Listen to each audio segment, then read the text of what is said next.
자, 이번에는 워싱턴 연결해보죠. 박재영 박사.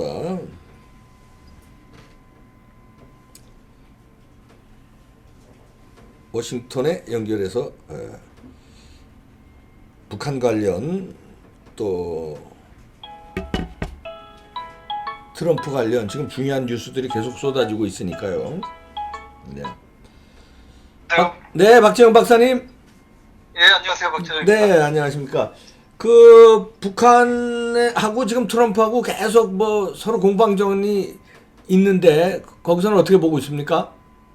예, 지금 또 북한하고 미국하고 이렇게 일종의 뭐 비난전을 하는 네. 양상이 됐는데요. 뭐 정확히 말하면 미국하고 북한이 같이 비난전을 한다기보다 북한 혼자 하고 있는 거죠. 그렇습니까? 그러니까 북한이 지금 그 기사에서 보면 그대로 표현하면 그 도탈드라는 표현을 또 썼다 이 네. 얘기를 하는데 이게 이제 처음에 나온 게 그때죠. 2017년에 이제 미국하고 북한 막 긴장이 고조될 때 네. 미국이 뭐 북폭을 하느냐. 자, 도탈드라는 표현에 대해서 좀 설명을 해주세요. 도탈드가. 예, 그때 이제 2017년 긴장 고조 당시에 북한이 영문으로 낸 성명에서 이 단어를 처음 썼습니다. 네. 도탈드라는 표현을 썼는데 그래서 당시에 구글 검색에 이 단어가 굉장히 그 검색량이 많아졌다 그래요. 네. 이게 현대 영어에서 거의 쓰지를 않는 말이라. 이게 무슨 뜻입니까? 예, 그 영어권 사람들도 정확한 이게 의미를 잘 모르는 여러 가지를 갖다 붙이기 나름인데 이번에 뭐 최선희 외무부 부상이 이 성명에서 뭐라 그랬냐면은 늑다리 망령이라고 했습니다. 트럼프 보고 늑다리 망령. 네. 그러니까 노인네가 약간 망령 떠는 뭐 네. 그런 식의 표현을 했는데 그거를 이제 미국 언론들에서 또 그 단어 그 말을 그 어휘를 도탈드라고 표현을 한 걸로. 그러니까 그런 의미인 거죠. 이제 아, 늑다리 망령. 정책도 없는 망령. 네. 그러니까 뭐 좀 덜 떨어진 나이값 못하는 뭐 이런 여러 가지 의미가 있는 것 같은데 이게 네. 그 과거 오래전 그 셰익스피어 작품에 그런 데서나 나오던 거의 중세 영어라서 정확히 지금 그 이게 요즘 어떤 의미로 쓴다 하기는 쉽지가 않은데 네. 이 북한에서 이 옛날 영어 사전을 갖고 있는지 그 영문 성명을 낼 때 이 단어를 쓴 겁니다. 트럼프한테 도탈드라는 표현을 해서 네. 미국 사람들도 이게 뭐냐 하고 이제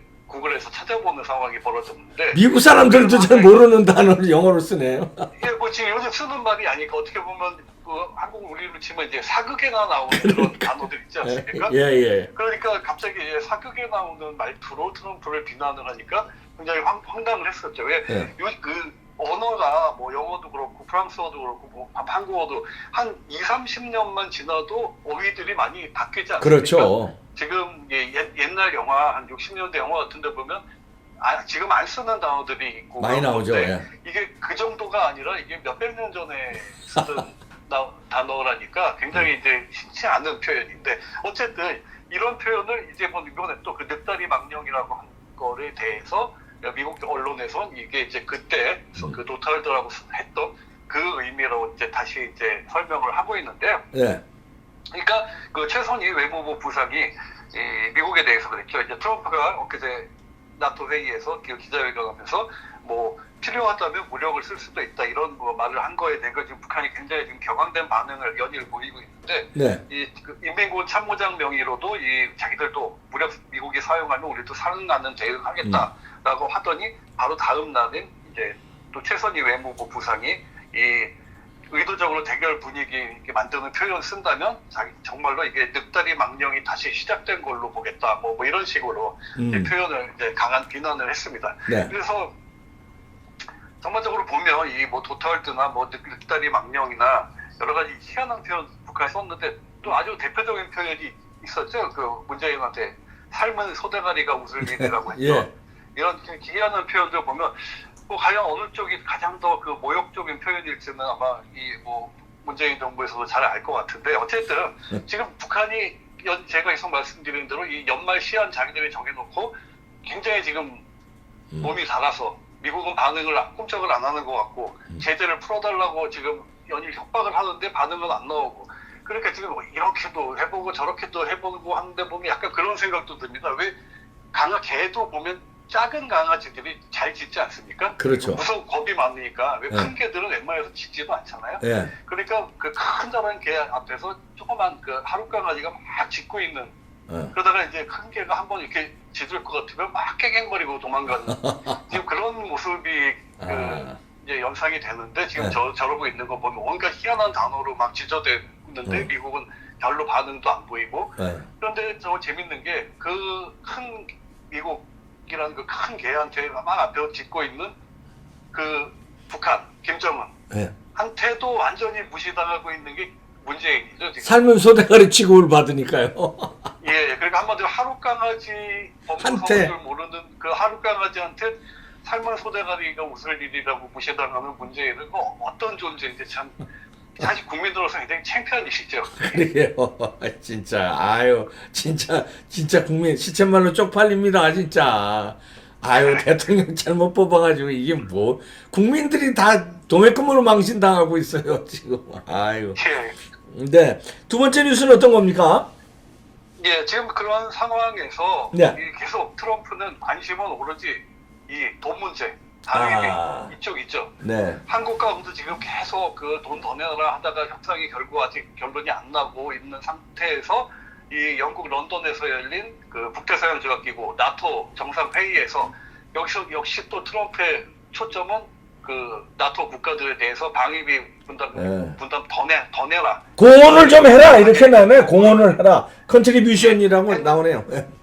예, 그러니까 한마디로 너희들이 얻는 거 미국의 도움을 받은 만큼 네. 거기에 상응하는 돈을 내놔라. 그러니까. 근데 이게 단순히 한국한테 했듯이 아이고. 방위비 돈 더 내라가 아니라 네. 그 돈을 더 내지 않으면 무역에 관한 어떤 조치를 취할 수도 있다. 어. 이게 무역을 끌고 들어가고서 이건 심상치가 않은 상황이 된 거죠. 아 예. 근데 문제는 나토하고야 뭐 어떻게 되든 한국 입장에서 별 뭐 급하지 않지만 네. 한국에 대해서도 만약에 이걸 카드로 들고 나올 경우에 정말 방법이 없는 게 아닌가. 아 그러네요. 이게 허허. 트럼프가 한 말 그대로 봐도 이 미국의 보호를 받으면서 돈 내놓지 않는 거 공평하지 않다라고 트럼프가 말을 했습니다. 네. 그러면서 일부 국가들이 그 부담을 제대로 이행하지 않고 있는데 이걸 누가 좋아하겠냐. 뭐. 우리는 무역하고 관련 있는 것들을 어떤 조치를 취할지도 모른다. 이렇게 대놓고 얘기를 했습니다. 그러니까 이 방위비 문제를 무역하고 연계시킬 가능성을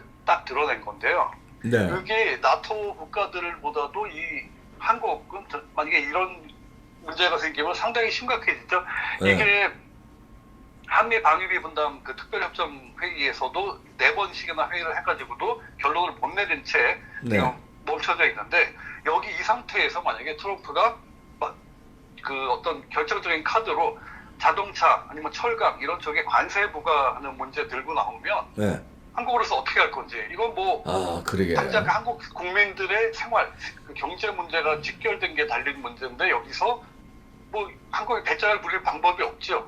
네. 그렇다고 그걸 다 털어주기엔 또 뭐 여러 가지로 부담과 여러 가지 뭐 자존심 문제도 있겠지만 그러네요. 근데 이 무역 문제 한마디로 방위비 5조 원 더 내냐 덜 내냐 따지다가 미국이 니들 방위비 5조 원 때문에 50조 손해볼 거냐 하고 달려들면 과연 이걸 어떻게 해야 될지 근데 지금 이건 심각하게 우려할 수 있는 문제인데 제일 더 큰 문제는 과연 이 문재인 정부가 이런 거에 대한 대응책이라도 지금 뭔 대비하고 있고 생각이 있는지 그건 진짜 의문입니다. 대응책건형 생각도 없는 것 같은데요.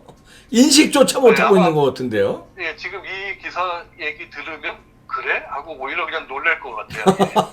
그러게 말이에요. 그런 아, 게 있었나? 하고. 그러니까 저 박재영 박사 지적대로 예를 들어서 너 5조 더 내고 여기서 막을래? 아니면 무역 보복이나 관세 보복하면은 50조가 아니라 500조 손해 날 수도 있는데 그거 감당할래? 이런 식으로 압박 오면요, 그죠?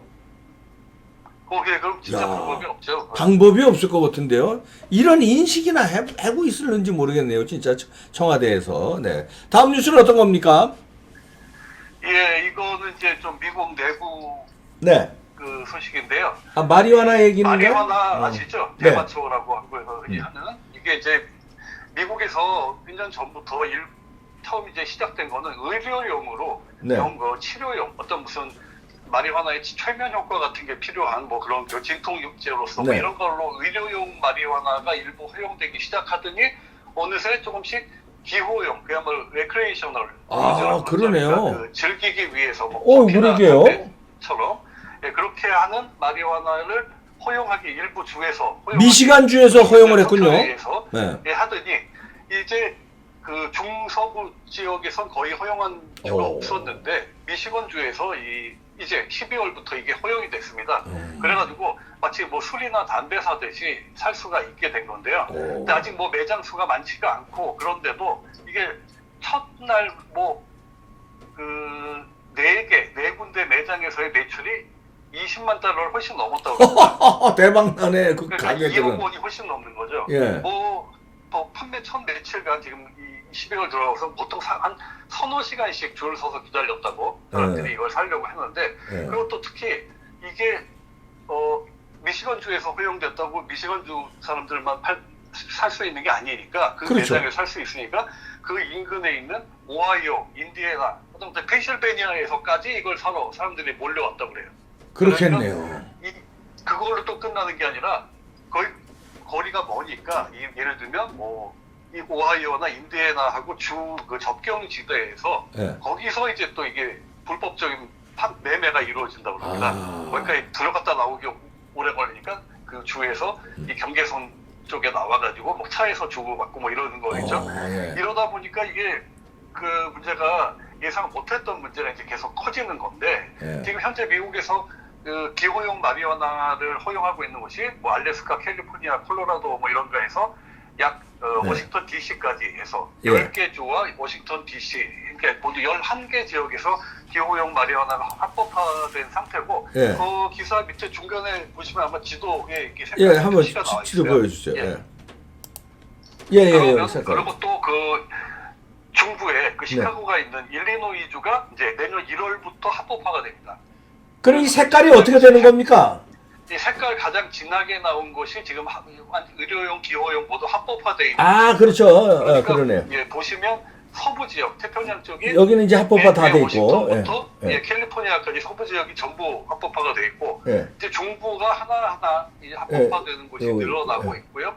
그리고 뭐 저 북동부 쪽은 뭐 저 위에 버몬트부터 그 밑에 내려오는 쪽으로 쭉 합법화가 또 돼 있고, 그래가지고 문제는 저렇게 합법화된 곳이 많으면 그 옆에 지역들에서도 사실상 합법화된 거와 비슷한 효과가 생기죠. 아까 말씀드린 그러네요. 가가지고 차 타고 몇 시간씩 가서 사올 수가 있으니까 그러다 보면 지금 대충 지도를 보시면 일부 그 남서부, 서남부 쪽 빼놓고는 사실상 거의 합법화가 되다시피 했다 할 정도로 그러네요. 자기가 있는 곳이 합법화가 안 됐더라도 적어도 그 옆에 쪽에 어딘가는 합법화된 곳이 사올 수 있으니까. 그런 상태죠. 그렇죠. 물론 워낙 땅덩어리가 커서 옆에 쪽에 뭐 하더라도 막 차로 10시간씩 가야 될 수도 있지만 그만큼 전보다는 쉬워진 거죠. 구하기가. 마리화나 그러니까 불법인 지역에서도. 그러니까 이게 문제가 점점 커지는데 이게 이 마리화나 합법화된 지역들의 공통점이 보면 거의 대부분 민주당 강세 지역입니다. 그러니까 좌파들이 힘을 내는 지역. 왜냐 이 사람들이 제일 내세운 건 이거죠. 뭐 개인의 자유, 선택의 자유다. 마리화나를 이용하는 건. 자기의 책임하에 이용하는 거 굳이 법적으로 막을 필요 없다. 이렇게 말들은 하지만 사실상 제일 중요한 이 합법화 이유는 세금 수입이죠. 이걸 마리화나에 붙여서 담배 팔아서 세금 수입 얻듯이 그거보다 훨씬 이 세금 수입의 효과가 크니까 그 주민들도 그걸 암묵적으로 인정을 한 거죠. 그렇게 해가지고 세금 늘어나면 자기들 세금 부담이 뭐 줄어들 수도 있고 그만큼 자기들 주가 발전하니까 이거 이제 합법화에 찬성한 사람들이 많았는데 대부분 이제 저렇게 좀 민주당 강세 지역에서 이게 다 합법화가 그렇게 돼 있습니다. 그러니까 세금 뜯어내는 거 굉장히 좌파들이 좋아하지 않습니까? 세금 더 뜯어서 선심 쓰듯이 막 풀어내는 거.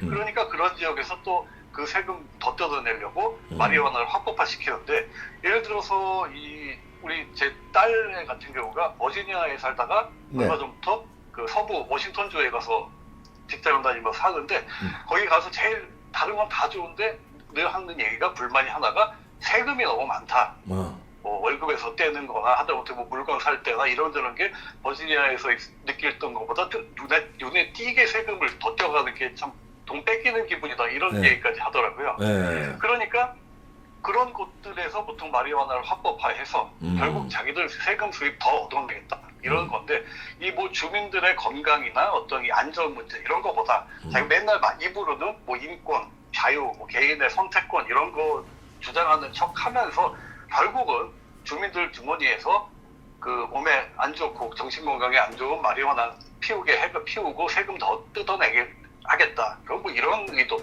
그러니까 좀 앞뒤가 상당히 다른 그 위선적인 그런 모습들이 여기서도 나타난다 이렇게 볼 수가 있습니다. 네, 그렇군요. 미국이나 한국이나 비슷하군요.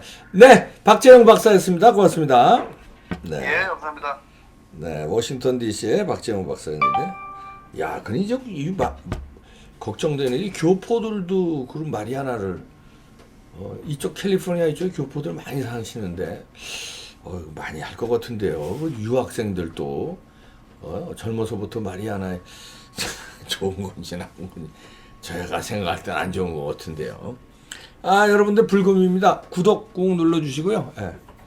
구독 알림 버튼도 눌러주시고요. 맛점 하시고요. 이따가 오후 3시에는 굵직굵직한 손님 모십니다. 이따 다시 뵙겠습니다. 고맙습니다.